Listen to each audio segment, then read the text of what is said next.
Three, two, one. Rolling sound. All right, give me a good clap. Boom. Who are you? Well, my name is Jody, Jody Wynn. I am a sister, a daughter, a girlfriend. I like to think of myself as a people's person, a safe haven for people. Once you get to know me, of course. A lioness, a one woman army, if need be. And yeah, and so forth. What was your childhood like? What were some important lessons that you learned then that you carry with you today? We're just gonna get right on into it, huh?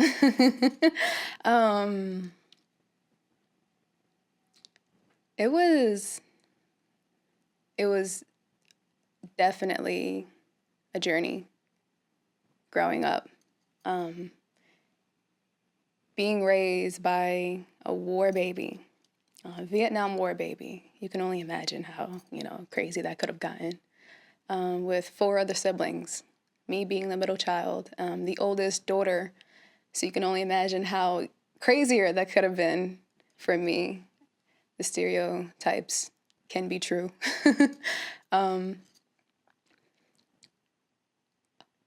Overall, I wouldn't change anything. I love who I've become, who I've grown into, the woman I am today.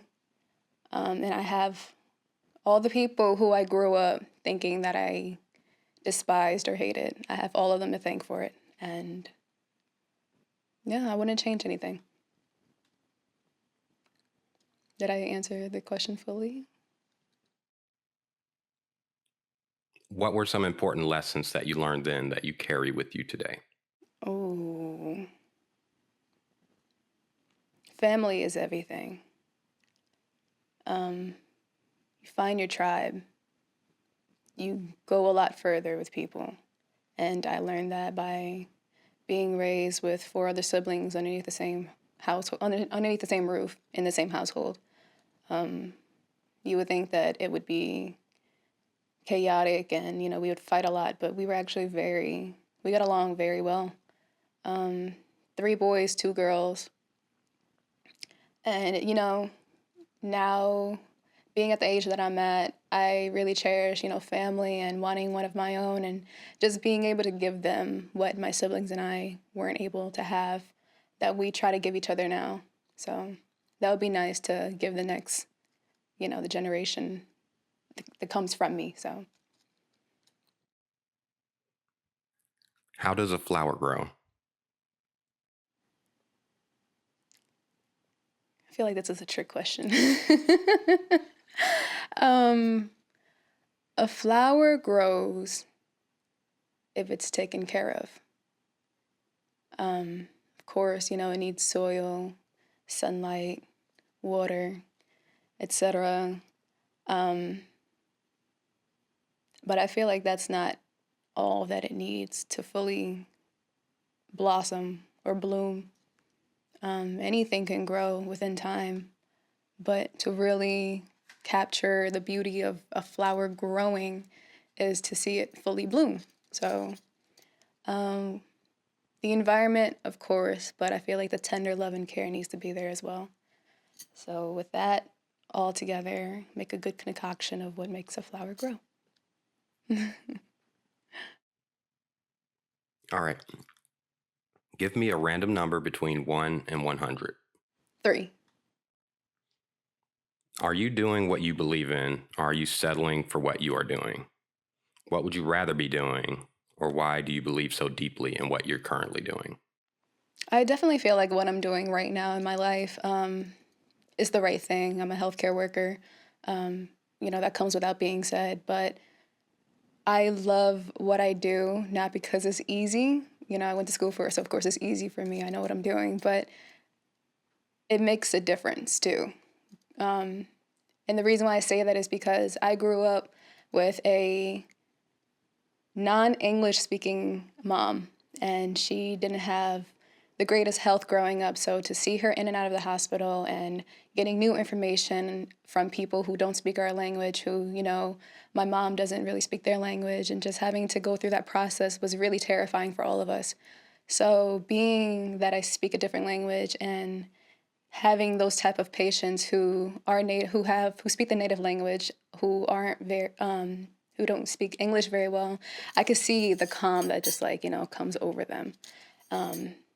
I almost want to say that you can instantly see them start to become even better in health, just because they had that comfort. So I truly believe that I'm making a difference with what I'm doing now. What I would rather be doing would be something less taxing on my mental, of course, because, what you see every day in the hospital, it's not tasteful. You see a lot of behind the door things, behind closed door things. So what I would rather be doing would be probably something more up to date that would be prolific in today's, modern day and age. Probably something internet related, social media content related. People are making a killing on TikTok, so I would love to be like a TikTok sensation. That's easy money. I don't have anything specific in mind. I wouldn't change what I'm doing now, though, so we could start there. All right. Give me another number between 1 and 100. I would say 17. What's your philosophy in life? What's the main thing that led you to that belief?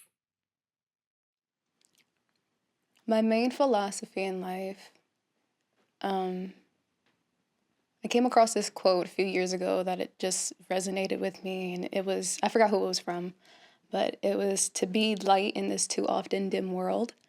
And ever since I seen that quote, I just stamp it everywhere. I got it tattooed on my thigh. To me, that means to just be the difference. We're around so much negativity in this world, and, even family can, just contribute to that negativity, and, friends, and even yourself, your mental thoughts, and your job, your career, everything has a negative impact. Very rare can you come across something positive that sticks. So, the only thing that you can do is just to be that positive. You know what you are able to do and what you can tolerate. So, just to be that difference, be that light. And if not someone else's, then, at least your own. So I live by that for sure. All right. Give me another number between 1 and 100. These questions are so simple yet so hard. And 30. What's the one thing that people always misunderstand about you? One thing people always misunderstand about me is good question. I think people get a really bad first impression of me. So just because of, I just don't smile for some reason. Just going about my day, I just don't smile. So they get this really bad first impression, and they just have this automatic response to that. So once they do get to, come around and, we get to talk a little bit, they already have this, this whole demeanor about themselves that kind of just is standoffish. So, kind of bump heads with a lot of people. But, that's what life is. Come with it. All right. I'll ask you one last time. What's the number between 1 and 100? Okay, what did I say? 3, 17, 30. This last one, I would say 84.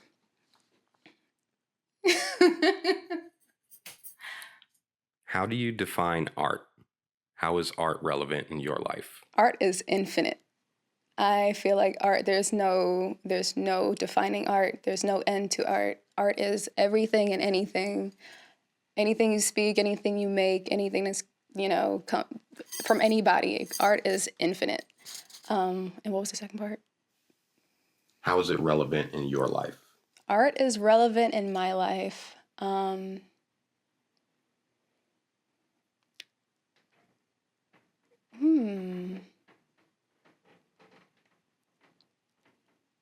I feel like being that I really like to put, pieces together and, put outfits together and stuff like that, I feel like that would be a form of art as well.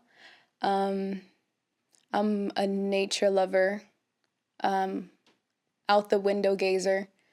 So I feel like that is also another form of art, nature, if you will. Just seeing like the leaves changing colors and stuff like that, the skies changing, clouds forming, all of that I feel like is just like a form of art. Again, endless, down to grass being grown, different colors in the grass, what you can find in the grass, different animals crawling in the grass, like everything that you see, what you're able to see, your point of view is art. So every day is basically like an art show. How do you find meaning in your daily experience? What propels you through life? um, I try my best to find peace every day. Um, I'm not gonna say life's, a walk in the park or anything like that, but I can say through experience that if I wake up and choose to, choose peace throughout my day instead of, being angry at what someone said or, like an intrusive thought that, just takes over my entire day, I choose peace. I choose what, I can tolerate. I choose what I put my energy towards. I feel like that's very important. I feel like that's a really good way to go about life. I feel like that'll definitely help a lot of people mentally as well. It's helped me mentally. So yeah, that's really my answer for that. And after that, what was the second part? What propels you through life? What propels me through life? I found it.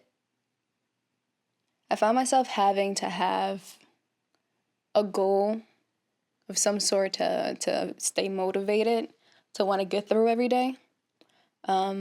Whether that be people, things, something within my career, education wise. I've had episodes where I've had absolutely nothing to look forward to, and it was the darkest, probably one of the darkest times of my life. Coming home to four blank walls, like had no motivation to even decorate my home, and I feel like the home is a representation of who you are and how you feel. So once I decided to just put my thoughts and my energy towards something that would benefit me and that's more meaningful in life than just, just to lay around and do nothing, my life just started to turn. Everything just got better from that point on. Of course, mishaps happen in life, but just overall, how you look at life, how you feel about yourself, how you view yourself, what you see in the reflection, everything changes once you decide to make that change. What has the experience of living been like for you to this point? What can people learn from your life? To learn from your mistakes and don't be afraid to make them. Learn them in the pace that's comfortable for you in order for you to understand what is needed to do from here on out. To never stop learning, travel, experience new things, love, and keep loving despite heartbreak, despite hardships. Expect a loss, whether people, things, and expect new, whether people or things. What I would advise people from my experience is to not be afraid. Don't let your past dictate your future. Don't invite your past into your future. Your future is an empty canvas that's waiting to be painted. So use whatever colors you want, use whatever brushes you want, use whatever utensils you need, use whatever paper you need. It's really what you make it. Every chapter, every word, make it worth reading.